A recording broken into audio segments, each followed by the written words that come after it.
Today we're unleashing the Scotch Gambit. Open center, rapid development, and a king that goes sightseeing. We'll trade material for time and finish with a clean queen b5. Let's go. The Scotch Gambit starts like this. White is happy to give the pawn to rip open lines. If we go 4.bc4, that's the main Scotch Gambit. In this game, we use a tactical twist that still keeps all the Scotch themes. White offers the center pawn to accelerate development. Black takes the pawn, thinks it's free. Big mistake. Normally, white develops the bishop early, but not this time. We delay it, and instead the knight takes a sideways step, almost like a drunken knight, straight toward f7. It looks wild, but trust me, it's bait.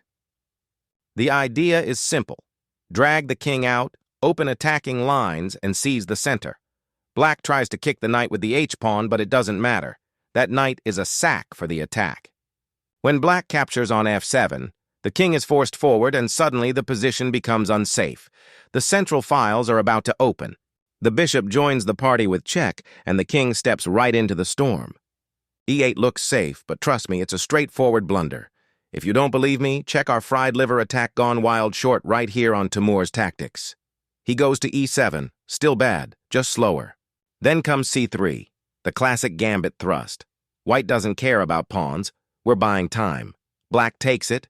Perfect. Knight takes it, and now all of white's pieces are ready for battle while the black king is stranded in the center of the board. Now black sees it. The white knight is coming for a deadly check via d5. To stop it, the black knight rushes back, trying to come to the rescue. But white doesn't care. The knight goes for the check anyway. Black captures it, but that's exactly what we wanted. The center bursts wide open, and the white queen storms in, taking over the heart of the board and staring straight down at the black king. Now there's a checkmate threat on f7, and black knows it. In panic, the black queen slides to e8, trying to plug the hole, but it's too little, too late. Bishop g5, a brilliant bishop sacrifice. White throws another piece into the fire just to drag the king deeper into the chaos. Black takes the bait with h-pawn. The queen slices through the open file, and the king has no shelter. The king has only one move. He's forced to step on to d6. The king is literally marching into enemy territory now. Castle long. White brings the rook into the attack instantly, flipping defense into offense in a single move. Black tries to hang on. The knight jumps to d4, blocking the check, but it's over.